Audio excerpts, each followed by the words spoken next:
my dear students of class 10th. How are you all? I hope you all are doing well. Today I am going to explain first lesson of science and part of biology. So listen this video very carefully, and the name of chapter is life process, which means जीवन की प्रक्रियाएं. So in this video, first of all, we will discuss about life. What is life? Life an object has life is living, and the next one is what is life process. So life process are the basic process in living organism which are necessary for maintaining their life. That means कि life process एक basic प्रक्रिया होती है living organism में, जो क्या करता है अपने लाइफ को मेंटेन करने के लिए आवश्यक होता है. There are 7 life process in living beings, यानी कि लिविंग बींग्स में टोटल लाइफ प्रोसेस जो होते हैं वो कितने होते हैं? 7 होते हैं. अब इस 7 लाइफ प्रोसेस को लर्न करने के लिए मैं आपको एक बहुत ही अच्छी सी ट्रिक बता दे रही हूँ जिससे आप बहुत ईजिली आप लर्न करोगे. ठीक है. Mrs green. ठीक है. Mrs green. ग्रीन की स्पेलिंग आपके अकॉर्डिंग थोड़ी सी गलत है, लेकिन यहाँ पे आप पढ़ोगे मिसेस ग्रीन. अब इसका हम आपको बता दे रहे हैं कि मिसेस ग्रीन का फुल फॉर्म क्या होगा. ठीक है. तो फर्स्ट ऑफ ऑल यहाँ देखते हैं कि कौन कौन से 7 लाइफ प्रोसेस हैं जिसका हमने ट्रिक बताया आपको. मिसेस ग्रीन गया मूवमेंट. ठीक है. Second one is R means respiration. S means आपका हो जाएगा sensitivity. G for growth. R for reproduction. E for excretion. और एन फॉर आपका हो जाएगा न्यूट्रिशन. तो ये आपके हो गए 7 लाइफ प्रोसेस. अब एक एक करके मैं सारे जो लाइफ प्रोसेस है इसके फंक्शंस मैं आपको बता दे रही हूँ. सबसे पहले मैंने आपको बताया मूवमेंट. क्या होता है मूवमेंट और मूवमेंट का फंक्शन क्या है. ठीक है. तो ये आपका हो जाता है कि मूवमेंट जो होता है वो चेंजिंग प्लेस और पोजीशन. ये क्या कर देता है? पोजीशन या प्लेस को क्या करता है? चेंज कर देता है. ठीक है. पोजीशन या प्लेस को चेंज करता है. सेकेंड में आपका क्या दिया गया है? रेस्पिरेशन. रेस्पिरेशन क्या होता है कि रेस्पिरेशन मीन्स क्या होता है? श्वसन. तो ये जनरली क्या है कि ये जनरेटिंग एनर्जी, यानी कि रेस्पिरेशन का फंक्शन क्या होता है कि हमारी बॉडी में एनर्जी को जनरेट करता है. Next one is sensitivity. Sensitivity means क्या होता है कि being aware of the surrounding, मतलब आपके सराउंडिंग क्या हो रहा है इसको ये क्या करता है? अवेयर करता है. जैसे कि अगर बॉडी पे आपके अगर कोई टच करता है तो आप उसको सेंस करते हो, और ये क्या है? सेंसिटिविटी है. Next one is growth. ठीक है. ग्रोथ का क्या है? क्या इंक्रीज इन साइज और नंबर. जैसे कि मान लीजिए कि कोई बच्चा अभी उसका बर्थ अगर हुआ है तो वो बिल्कुल क्या होता है? स्मॉल होता है. लेकिन जैसे जैसे उसकी बॉडी ग्रोथ करती है तो वो साइज में भी क्या होता है? ग्रोथ कर जाता है. ठीक है. यानी कि उसकी लेंथ और विड्थ भी क्या हो जाती है? ग्रोथ कर जाती है. उसी तरह उसकी बॉडी के जो सेल्स होते हैं वो भी नंबर्स में क्या होते हैं? इंक्रीज करने लगते हैं. तो ये क्या हो गया आपका? Growth. Next one is reproduction.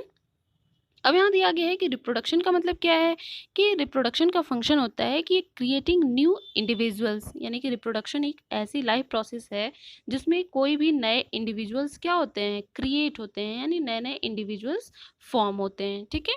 Next one is excretion. Excretion मतलब होता है उत्सर्जन. तो इसका फंक्शन क्या है कि रिमूवल ऑफ वेस्ट प्रोडक्ट, यानी कि हमारी बॉडी में अगर कोई भी वेस्ट मटेरियल रहता है तो इसका रिमूवल कौन करता है या किस प्रोसेस के द्वारा होता है? एक्सक्रीशन प्रोसेस के द्वारा होता है. और ये भी एक तरह का क्या है? लाइफ प्रोसेस होता है. And next one is nutrition. ये आपके लिए बहुत ही इंपॉर्टेंट है न्यूट्रिशन, और इसका फुल एक्सप्लेनेशन मैं आपको इस वीडियो में बताऊंगी कि what is nutrition, how many types of nutrition. तो ये सारी चीज़ें मैं डिस्कस करूंगी. न्यूट्रिशन जो आपका बताया गया इसका फंक्शन क्या है कि obtaining food to build a body, यानी कि न्यूट्रिशन हम क्यों लेते हैं? क्योंकि अपनी बॉडी को क्या करते हैं? बिल्डअप देते हैं. ठीक है. इसकी वजह से हम क्या करेंगे? कहीं से भी या कोई भी मटेरियल यूज़ करके हम क्या करते हैं? अपनी बॉडी को बिल्ड करते हैं, और यही क्या है? न्यूट्रिशन है. सो यहाँ तक आपका क्लियर हो गया. अगर दूसरे लैंग्वेज में आप देखते हो कि अनदर वे में, तो आपका लाइफ प्रोसेस का यहाँ पर भी एक डेफिनेशन आपको दिया गया है. सेकंड आपका दिया गया है कि all the life process like respiration, digestion which together keep the living organism alive and perform the job of body maintenance are called as life process. तो इस तरह करके आपको बहुत सारे डेफिनेशन मिल गए लाइफ प्रोसेस के। जैसे एग्जांपल में आपका दिया गया है कि लाइफ प्रोसेस में यहाँ पर एग्जांपल जैसे growth, digestion, respiration, circulation, excretion and nutrition, तो यहाँ पर आपको बताया गया है। ठीक है, नेक्स्ट वन इज, यहाँ मैं डिस्कस कर रही हूँ आपको न्यूट्रिशन। व्हाट इज न्यूट्रिशन, सबसे पहले ये समझना है। सो डेफिनेशन आपका दिया गया है, the whole process by which an organism obtain its food, यानी कि न्यूट्रिशन एक पूरी तरह से अगर देखा जाए तो ये पूरा प्रोसेस क्या है जिसमें कोई भी ऑर्गेनिज्म अपने फूड को क्या करता है, ऑब्टेन करता है, यानी प्राप्त करता है, और इसी प्रोसेस को हम क्या कहते हैं, न्यूट्रिशन। ठीक है, तो न्यूट्रिशन जनरली कितने टाइप के हो गए, 2 टाइप्स के। First one is nutrition in plants, second one is nutrition in animals. अब यहाँ पर अगर न्यूट्रिशन इन प्लांट्स की बात करेंगे तो इसमें भी न्यूट्रिशन कई टाइप के हो जाएंगे, और न्यूट्रिशन इन एनिमल्स की अगर बात करें तो इसमें भी कई टाइप के हो जाएंगे। लेकिन जनरली अगर हम बात करते हैं कि न्यूट्रिशन इन प्लांट्स, अगर प्लांट में जो न्यूट्रिशन होता है वो ऑटोट्रॉफिक नेचर का होता है। लेकिन अगर एनिमल्स की बात करते हैं कि एनिमल्स में कौन किस तरह का न्यूट्रिशन होगा, तो ये हेटरोट्रॉफिक नेचर का होता है। अब इसका मीन समझ लेते हैं कि what is autotroph and what is heterotrophs. ठीक है, तो यहाँ दिया गया है कि ऑटोट्रॉफ मीन्स क्या है, can make their own food, यानी कि ऑटोट्रॉफ कैसे होते हैं, जो अपना फूड खुद बनाते हैं, यानी कि स्वयं बना लेते हैं। ठीक है, ये प्लांट्स के कैरेक्टरिस्टिक फीचर्स हैं। ठीक है, अगर ऑटोट्रॉफिक का आपका एग्जांपल अगर पूछता है कि एग्जाम्पल ऑफ ऑटोट्रॉफिक या व्हाट इज ऑटोट्रॉफिक्स, तो आप डायरेक्टली कह सकते हो कि those organism can make their own food. ठीक है, तो इसको हम कहेंगे प्लांट, यहाँ आपका एग्जाम्पल हो जाएगा। Next one is heterotroph. Heterotroph क्या होता है कि those organism depends on plant और other animals for their food, तो इसे हम क्या कहते हैं, हेटरोट्रॉफ्स। जैसे कि हम लोग ह्यूमंस की ही बात करते हैं, तो हम लोग क्या करते हैं, अपने फूड को ऑब्टेन करने के लिए प्लांट्स पर डिपेंड रहते हैं। ठीक है, तो हम लोग भी क्या हो गए, एक तरह के हेटरोट्रॉफ्स हो गए। ठीक है, तो यहाँ तक आपको मैं आशा करती हूँ कि आपको समझ में आ रहा होगा। सो चलते हैं नेक्स्ट पॉइंट की तरफ। नेक्स्ट वन इज दिया गया है कि मोड ऑफ न्यूट्रिशन। अब कौन कौन से मोड होते हैं न्यूट्रिशन के, जैसे कि मैंने अभी आपको बताया कि मोड ऑफ न्यूट्रिशन अगर बेसिस अगर देखा जाए कि कौन सी फूड को फॉर्म कर रहा है कौन नहीं कर रहा है, तो इस बेस पे न्यूट्रिशन 2 टाइप के होते हैं। First one is autotrophic, second one is heterotrophic. अब क्या है, सबसे पहले डिस्कस करते हैं ऑटोट्रॉफिक के बारे में। तो यहाँ दिया गया आपका कि kind of nutrition in which organic materials like CO2, water, etc. are utilized to prepare organic food by the process of photosynthesis। अब यहाँ दिया गया है कि ऑटोट्रॉफिक में हमने प्लांट को तो क्या दिया, वो भी ग्रीन प्लांट होते हैं। इसके एग्जांपल्स, तो ग्रीन प्लांट ऑटोट्रॉफिक होते हैं नेचर में, और ये क्या करते हैं, अपना फूड खुद बनाते हैं फोटोसिंथेसिस प्रोसेस के द्वारा। ठीक है, नेक्स्ट आपका दिया गया है हेटरोट्रॉफिक। हेटरोट्रॉफिक में आपका बताया गया है कि kind of nutrition in which organism do not possess the ability to synthesize their own food. यहाँ पर डायरेक्टली आपको क्लियर कर रहा है कि जो हेटरोट्रॉफिक ऑर्गेनिज्म होते हैं वो अपना फूड प्रिपेयर नहीं कर पाते हैं, या उनके पास फूड प्रिपेयर करने की एबिलिटी नहीं होती है। ठीक है, they depend on autotrophs for their food supply directly और इनडायरेक्टली। ये क्या करते हैं कि अगर मान लीजिए कि कोई भी ऑटोट्रॉफ है, यानी कि अगर हम प्लांट की बात करें या अदर एनिमल की बात करें, तो हेटरोट्रॉफिक नेचर के जितने भी ऑर्गेनिज्म होते हैं वो ऑटोट्रॉफिक नेचर के जितने भी ऑर्गेनिज्म हैं उस पर डिपेंड होते हैं अपने फूड के लिए। या तो वो डायरेक्टली भी डिपेंड हो सकते हैं या हम कह सकते हैं इनडायरेक्टली। एग्जाम्पल में आपको बताया गया है एनिमल्स एंड फंजाई। तो इस तरह करके आपका हो गया ऑटोट्रॉफिक और हेटरोट्रॉफिक। सो आपको ये चीज़ें समझ में आई होंगी। नेक्स्ट में चलते हैं कि आपका फुल एक्सप्लेनेशन आपका दिया गया है। नेक्स्ट टॉपिक है आपका ऑटोट्रॉफिक न्यूट्रिशन। यहाँ पर आपको मैं फुल एक्सप्लेन कर दे रही हूँ कि क्या होता है ऑटोट्रॉफिक न्यूट्रिशन। ठीक है, यहाँ दिया गया है कि the organism which carry out autotrophic nutrition are called autotrophs. और आपको दिया गया है कि जो ऑटोट्रॉप्स होते हैं वो कौन से होते हैं, ग्रीन प्लांट्स।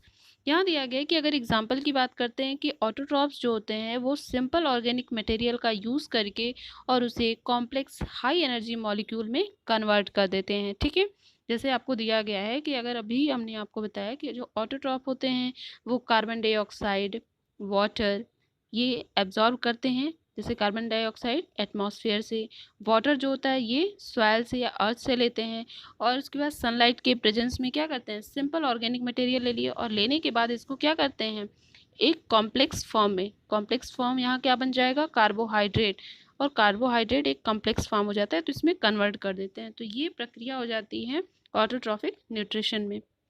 तो यहाँ पर और अच्छे से समझ लेते हैं। Autotrophic nutrition is fulfilled by the process by which autotrophs takes in carbon dioxide and H2O and convert these into carbohydrates in the presence of chlorophyll. Sunlight is called photosynthesis. तो यहाँ से आपका एक क्वेश्चन फॉर्म हो जाएगा कि what is photosynthesis process. Photosynthesis process क्या होता है, तो ये आपका डेफिनेशन यहाँ क्लियर हो रहा है। या आपको पूछा जाए कि ऑटोट्रॉफिक न्यूट्रिशन क्या होता है, तो भी आपका यहाँ से डेफिनेशन क्लियर होता है। अगर एक क्वेश्चन की बात करते हैं तो एक क्वेश्चन आपको बिल्कुल क्लियर शो हो रहा होगा। तो यहाँ से देख लेते हैं कि अगर आपका दिया गया है कि कोई भी ऑटोट्रॉफिक या ऑटोट्रॉप्स जो होते हैं वो इन्वायरमेंट से क्या करते हैं, कार्बन डाइऑक्साइड को एब्जॉर्ब करते हैं। वाटर अर्थ से लेते हैं या सॉइल से। सनलाइट यानी कि सन से क्या करते हैं, सनलाइट को एब्जॉर्ब करते हैं। और प्लांट से क्या मिलता है उनको, क्लोरोफिल मिलता है। और इन सारी चीज़ों के प्रेजेंस में वो क्या करते हैं, एक कॉम्प्लेक्स मटेरियल फॉर्म करते हैं। और ये कॉम्प्लेक्स मटेरियल क्या होता है, ग्लूकोज। और ग्लूकोज एक तरह का क्या है, कार्बोहाइड्रेट है, ठीक है। और ये कॉम्प्लेक्स है। और साथ ही में क्या मिला है, यहाँ पे ऑक्सीजन मिलता है और वाटर मिल जाता है। तो ऑक्सीजन को कोई भी लिविंग ऑर्गेनिज्म क्या करता है, रेस्पिरेशन प्रोसेस में यूज़ कर लेता है या यूटिलाइज कर लेता है। तो इस तरह करके आपका हो गया ऑटोट्रॉफिक न्यूट्रिशन, ठीक है। अब यहाँ पर दिया गया है कि आपका नेक्स्ट आपका है कि रॉ मटेरियल फॉर फोटोसिंथेसिस, यानी कि फोटोसिंथेसिस के लिए हमने कौन कौन से रॉ मटेरियल लिए हैं, ठीक है। तो यहाँ पर सबसे पहले आपका दिया गया है कि अगर फोटोसिंथेसिस की हम बात कर रहे हैं तो यहाँ सनलाइट हमने लिया है। Chlorophyll, sunlight absorb by chlorophyll. Chlorophyll क्या करता है कि सनलाइट से ये क्लोरोफिल के द्वारा सनलाइट को एब्जॉर्ब कर लिया जाता है। Next one is carbon dioxide इंटर्स through stomata and oxygen is released by product through stomata on leaf. Next one is water. Water को कहाँ से मिला कि water plus dissolved minerals like nitrogen, phosphorus etc. are taken up by the root from the soil. अभी हमने आपको बताया कि या तो soil या earth से रूट के मीडियम या रूट के माध्यम से वाटर को एब्जॉर्ब कर लिया जाता है। तो इस तरह करके ये फोटोसिंथेसिस के लिए रॉ मटेरियल का काम करते हैं, ठीक है। नेक्स्ट आपका दिया गया है कि साइट ऑफ फोटोसिंथेसिस, यानी कि फोटोसिंथेसिस की जो प्रक्रिया होती है वो प्लांट के किस साइड पर होता है, ठीक है। तो यहाँ दिया गया है कि क्लोरोप्लास्ट इन द लीफ, यानी कि लीफ जो होते हैं, जैसे यहाँ पर आपको बताया गया कि कोई अगर प्लांट है तो प्लांट के ये पार्ट होते हैं लीफ। लीफ जनरली किस कलर का होता है, green, due to presence of chlorophyll pigment. और इस क्लोरोफिल पिगमेंट जो होता है ये क्लोरोप्लास्ट का एक ऑर्गन होता है और इसी ऑर्गन में क्या होता है, क्लोरोफिल पिगमेंट पाया जाता है। दिया गया है कि क्लोरोप्लास्ट कॉन्टेन क्लोरोफिल। क्लोरोप्लास्ट में क्या होगा, क्लोरोफिल पाया जाएगा और ये ग्रीन कलर का पिगमेंट होता है जिससे हमारे प्लांट का कलर कैसा होता है, ग्रीन हो जाता है, ठीक है। तो इस तरह करके आपसे पूछा जा सकता है कि फोटोसिंथेसिस जो प्रोसेस होता है प्लांट के किस साइड पर होता है। तो आपका आंसर हो जाएगा कि लीफ में क्या होता है, या लीफ में क्लोरोप्लास्ट जो पाया जाता है उसमें क्या होगा, फोटोसिंथेसिस प्रोसेस पाया जाएगा। सो इस वीडियो में हमने आपको बताया कि न्यूट्रिशन कितने टाइप के हैं, लाइफ प्रोसेस क्या है, लाइफ क्या है, कौन कौन से उसमें लाइफ प्रोसेस लिविंग बींग्स में पाए जाते हैं, कितने टाइप के होते हैं, फोटोसिंथेसिस में कौन कौन से रॉ मटेरियल्स हैं, ठीक है। तो इसके आगे आपको नेक्स्ट वीडियो में